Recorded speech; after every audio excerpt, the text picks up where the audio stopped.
Well, some students and alumni are sharing their frustrations with today's rulings.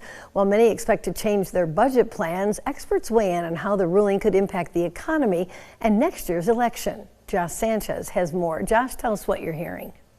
Well, Sherry, the students I spoke with say President Biden's student loan forgiveness plan was a major driver for their vote in 2020. But as the program got tied up in the courts, they started to get worried. Now, one Michigan State University alumni says while she had a low loan balance, she was still hoping for the program to provide some relief.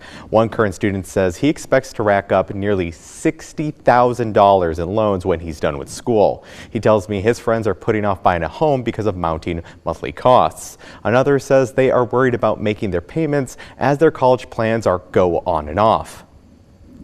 Part of it is like I have a lot of friends now that are graduated and looking to buy a house or moving away, and a lot of it is like, well, we can't buy a house because the market's bad and we have so many student loan payments that we can't put a down payment down. They can't save for it. One of the loans I've taken was through the private route, so I have been paying that well, trying to go to school and trying to live on my own. That's definitely one of those stressors that adds to the bills at the end of the month.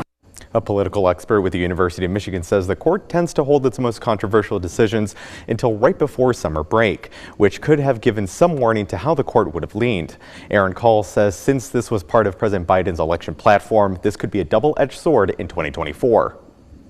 Either that they're very deflated and kind of think that their voting doesn't matter and that it'll just be counteracted by other groups, and unless the Democrats control all levers of power, then kind of a lot of the policy agenda items are doomed. Or if President Biden is very deft politically, he'll use this as an issue for a re-election in 2024.